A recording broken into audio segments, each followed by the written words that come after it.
There are moments in life when a single careless sentence changes everything. For David Langford, that moment came inside his mother's bridal boutique.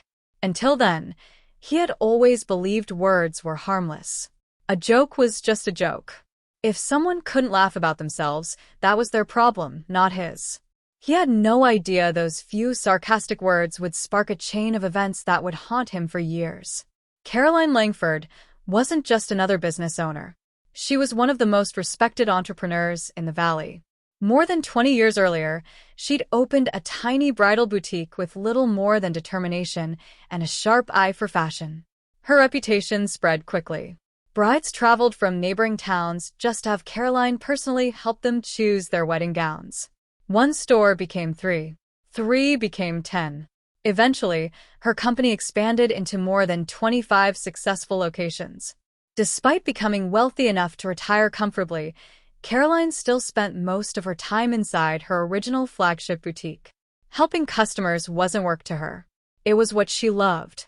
Every smile in front of a mirror reminded her why she'd started the business in the first place. That afternoon, another customer walked through the doors. Her name was Kathy Greener. She wasn't looking for a wedding dress. She needed a prom gown. At 16 years old, Kathy stood about 5'7", but what made people notice wasn't her height. It was her strength. Years of competitive athletics had sculpted broad shoulders, muscular arms, and powerful legs that made most formal dresses fit awkwardly.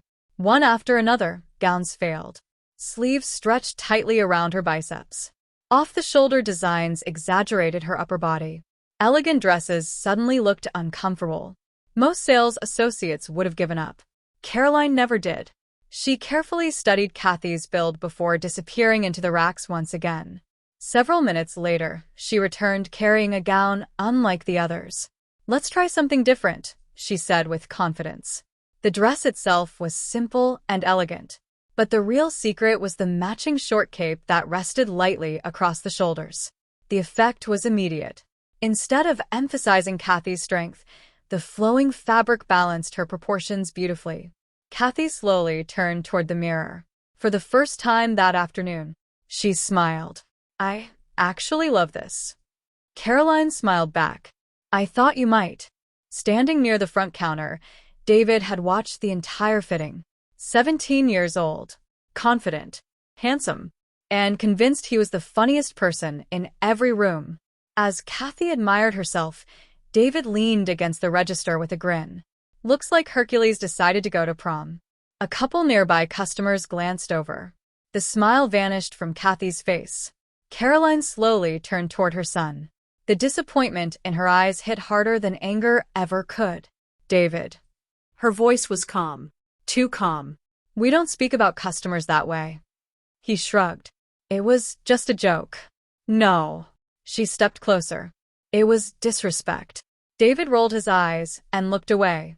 Their relationship had never recovered after his parents divorced. 10 years earlier, he'd chosen to live with his father in Boston, rarely visiting his mother except during holidays. Only recently had he moved back. Caroline hoped working in the family business would help him mature.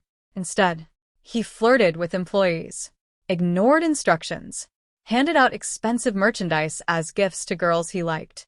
Eventually, Caroline created one very simple rule: no dating employees, no dating customers. David hated every second of working there. Caroline tolerated him only because he was still her son. Meanwhile, Kathy quietly returned to the fitting room carrying the gown. As Caroline folded a nearby dress, an unexpected idea entered her mind. She looked toward David, then toward Kathy. A slow smile spread across her face. Perhaps this could become a lesson. When Kathy emerged wearing her normal clothes again, Caroline gently stopped her before she reached the register. "I have an unusual offer." Kathy raised an eyebrow. "I'm listening." "You can take that dress home today, without paying for it." Kathy blinked. "For free?" Caroline nodded. "In exchange for a favor." "What kind of favor?" Caroline leaned closer and lowered her voice. "My son thinks making fun of women is entertaining. I think someone should remind him what humiliation feels like." For several seconds, Kathy simply stared. Then, she burst into laughter. Oh, I like where this is going. The two stepped farther away from the counter and whispered back and forth. Every few moments, Kathy laughed even harder. By the time their conversation ended, both women were smiling. Caroline casually walked back toward the sales floor. Without saying a word, she caught the attention of several employees and subtly motioned for them not to interfere, no matter what happened next. The confused staff exchanged curious looks. Whatever Caroline had planned, it was happening now. A minute later, Kathy approached the checkout counter carrying the gown. David barely looked up. "So, you buying it?" She casually placed the dress on the counter. "Actually, I changed my mind. The color isn't really me." David shrugged. "Suit yourself." Then Kathy smiled sweetly. "Oh, one more thing. I heard you called me Hercules." David froze. His eyes immediately shifted toward his mother. She simply folded her arms. She hadn't denied it. She hadn't warned him. She told Kathy everything. David forced an awkward smile. "I was only kidding." "Were you?" Kathy stepped closer. "Because it didn't sound very funny." He tried laughing. "Come on. Don't take it so seriously." "I think you should." Before David even realized she had moved, her hand shot forward. She grabbed his wrist, twisted, and in one lightning-fast motion his arm was pinned painfully behind his back. "What the?" His sentence ended in surprise. Customers gasped. Employees stared. David tried pulling free. Nothing happened. Kathy's grip felt like solid steel. She calmly forced him forward until he bent over a nearby display table. "Now," she said quietly, "let's see how funny you are." Still controlling one arm, she reached for the very dress he'd mocked only minutes earlier. Before David understood what she was doing, the strapless gown slid over one arm, then over his head, then down across his shoulders. His balance disappeared as she smoothly switched grips, trapping his opposite arm behind his back. He struggled. It accomplished absolutely nothing. Within seconds, the elegant lavender gown rested around his waist. "No," David muttered. "Stop." Kathy ignored him completely. She yanked his sweatshirt upward, trapping both arms inside the fabric. Completely tangled, he couldn't defend himself. With one smooth pull, she lifted the gown higher until it rested snugly beneath his arms. Zip. The zipper closed. Click. The clasp locked into place. Silence filled the boutique. David stood frozen, still wearing his jeans beneath the gown. Yet from the waist up, he looked unmistakably dressed for prom. The employees struggled not to laugh. Customers whispered. Someone quietly covered their mouth to hide a smile. David's face burned bright red, and Kathy was only getting started. David stood motionless.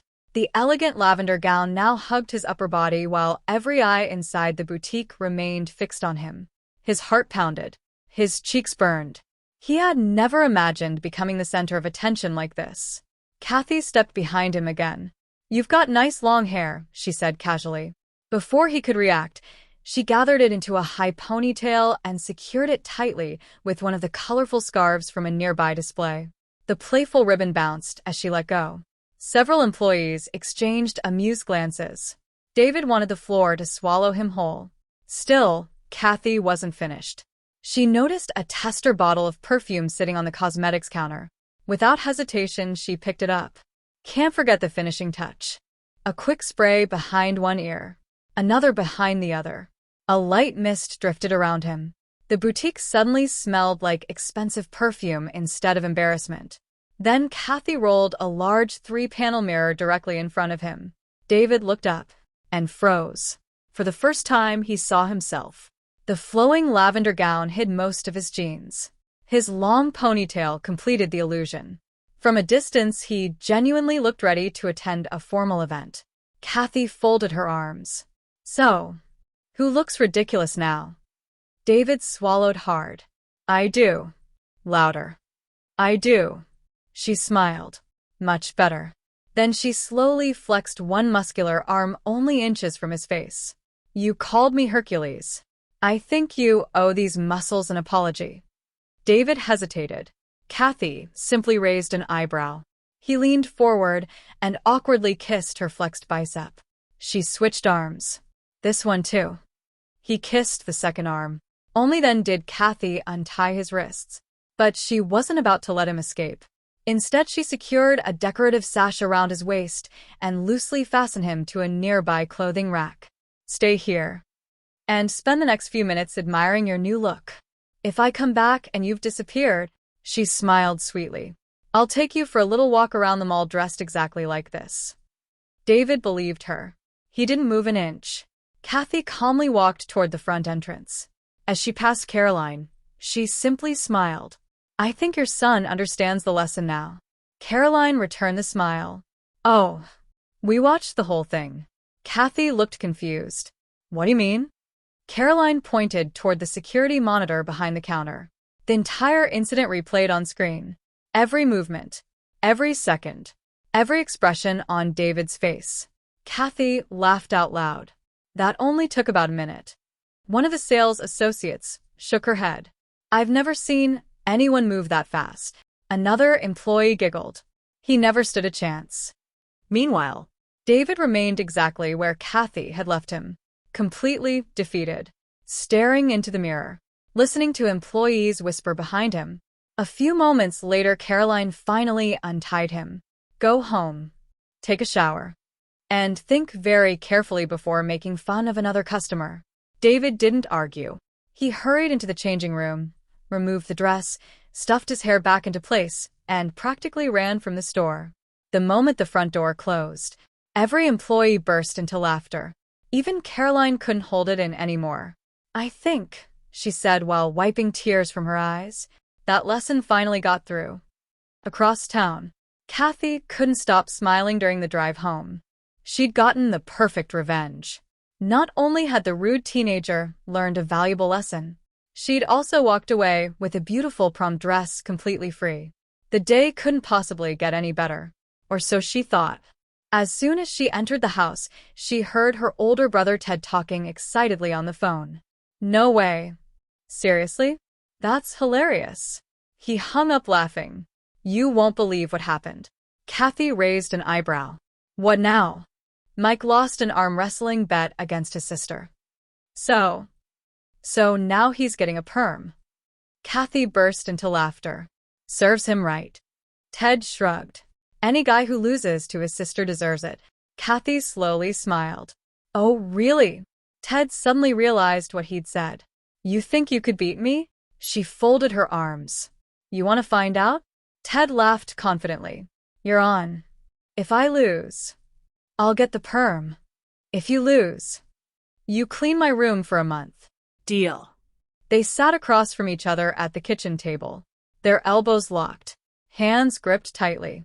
Ready, go. At first, Ted pushed hard. His arm barely moved. He smiled confidently.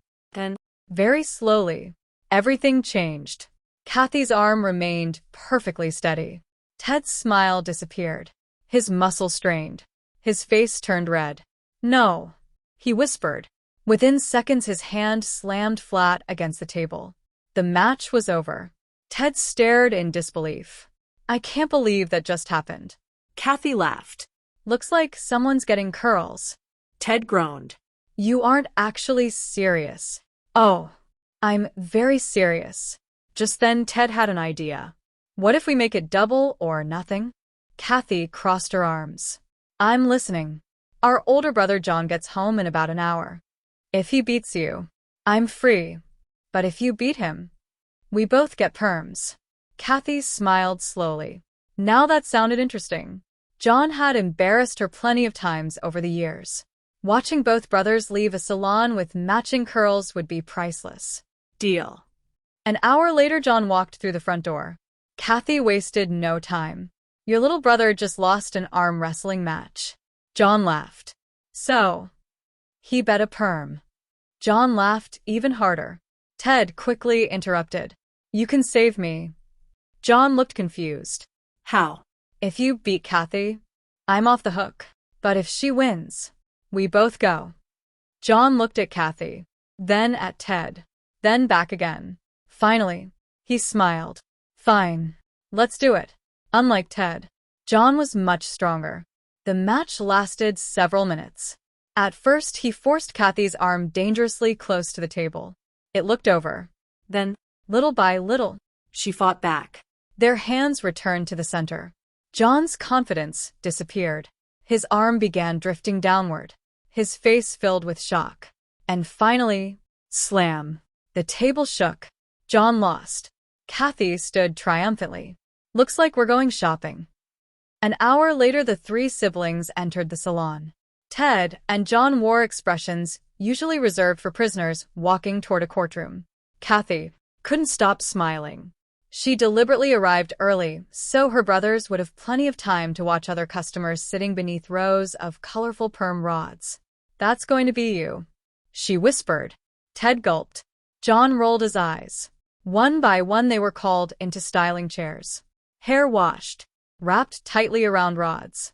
Chemical solution carefully applied. Plastic caps secured over their heads. The transformation had officially begun. Neither brother could back out now. As timers counted down, Kathy relaxed with a magazine. Every few minutes, she glanced across the salon. Both brothers looked absolutely miserable. Finally, the rods came out. Hair dried. Mirrors turned. Silence. Ted stared at his reflection. John blinked several times. Both now wore heads full of tight curls. Kathy couldn't contain herself. She laughed until tears filled her eyes. This was worth every penny. As the brothers waited near the front entrance, Kathy noticed another young man sitting nearby. He smiled politely. "Hi, I'm Brent." "Kathy." They shook hands. "So," Brent smiled. "Waiting for your brothers?" She nodded. "The ones with the fresh curls." He laughed. "They look great." She frowned. "Great." "Yeah. That's one of the newest trends." He handed her a men's hairstyle magazine. As she flipped through it, her smile slowly disappeared. Every page featured young men wearing hairstyles almost identical to her brothers. Her stomach dropped. "They tricked me?" At that exact moment, Ted walked by grinning. "I told you she'd pay for it." John laughed. "And we got stylish hair for free." Kathy sighed. For once, they actually won. Months later, the story took one final, unexpected turn. David hired an attorney. He claimed the incident inside the boutique had been planned. Security footage, witness statements, everything became evidence. Caroline suddenly found herself facing an expensive lawsuit. Her lawyers warned her the case could destroy both her reputation and her business. Reluctantly, she agreed to settle. The payment was enormous. When the legal paperwork was finally signed, Caroline left the office in silence. One careless joke, one impulsive lesson, and one unforgettable afternoon had changed far more lives than anyone could have imagined. Sometimes, the price of teaching someone respect turns out to be much higher than anyone expects.